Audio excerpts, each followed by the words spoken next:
Cancer. Hi.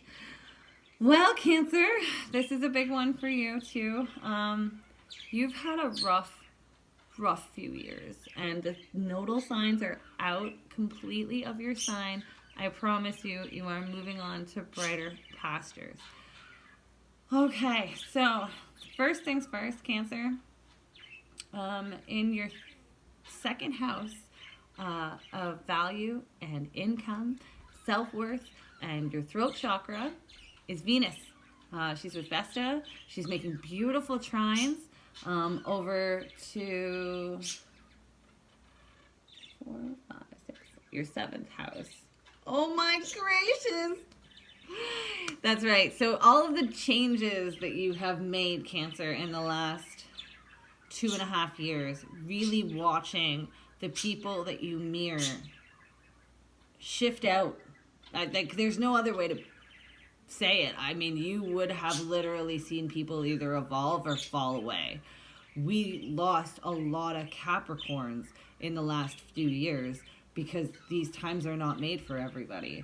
Okay, some of our souls are they've done their part in the old paradigm, and they're not meant to come with us to the new one, and we're not supposed to know why.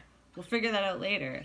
But for now, Cancer, I want to thank you, because being shadow and being seventh house to Capricorn, most likely you had Capricorn placements all around you the last 2 years. And Cancer, you're the one who has shown us how to identify our emotional abilities and our need to cry, our need to be sad, our need to feel things instead of just aspire for something better.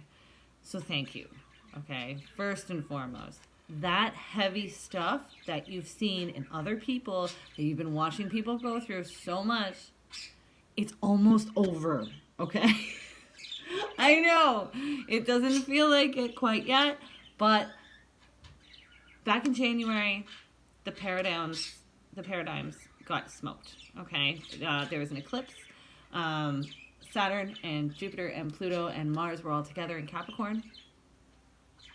And yeah, everybody felt it. From somewhere, on a wide scale basis, it was coronavirus. Like, we know that now, looking back on a global basis, how we all got affected. But the thing astrology teaches us is that if it's affecting us all on a global conscious level, then it's affecting us all on a cellular level. Each one of us, inside of us. And astrology just helps us figure out what parts of our lives we're going to see that the energy come in and be transmuted through. That's it. For you, that's the seventh house. So you've seen people really change their own values and structures and adjust expectations on themselves and the rest of the world. And it was hard. And no doubt you've seen a lot of stress and struggle. And you're probably starting to see a little bit of hope. But now you're going to see a lot of failure. You're going to see a lot of people trying things out. Now, the one thing I want you to remember is we only learn when we fail. So, when you're watching all these people try out these new paradigms in their power structure, in their identity, in their self-worth, I want you to just support their trial and error phase, because it's gonna be a while. All of the retrogrades have stopped, but these planets haven't been together since 800 years, okay? It's gonna be a lot of trial and error before we figure out new structures that work in these identities that were based solely upon things from the old paradigm. Those things will start to lighten up.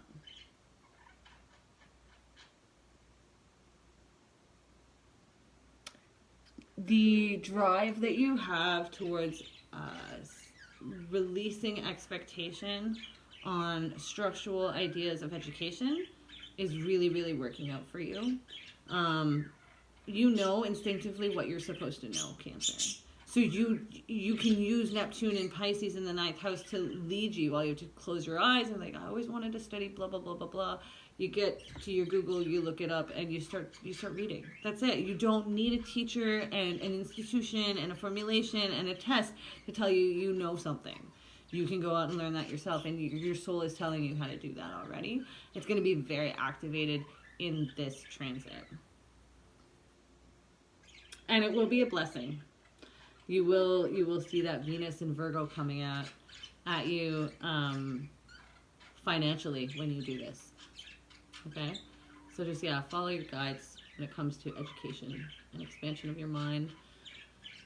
And then, yeah, you're going to find that, yeah, you have definitely been stalled when it comes to work and your successes and your successful motivation, your drive and your stamina to just get going and rearing and, like, passionate about things. But that's Mars and Aries going retrograde. Everybody's feeling that. You're just experiencing it when it comes to, like, working success and feeling, you know, how you apply to the rest of the world. You probably felt kind of shunned and shut away. That's okay. Don't crap on yourself for that. You need the time to reflect. Lilith is in Aries as well, retrograde with Mars. There's an element of, you know, if you don't let me be alone, I'm going to bite your head off anyway. So just go with it. I think that's it, Cancer. I think I'll leave you with that. I will tell you though, Cancer, with this new moon happening in your 4th house of home,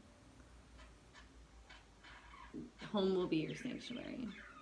This hideaway that you need to do so that you can learn more and get more information from Spirit about where you're supposed to be going, it's going to happen at home. And you're going to feel a lot more comfortable and a lot more balanced.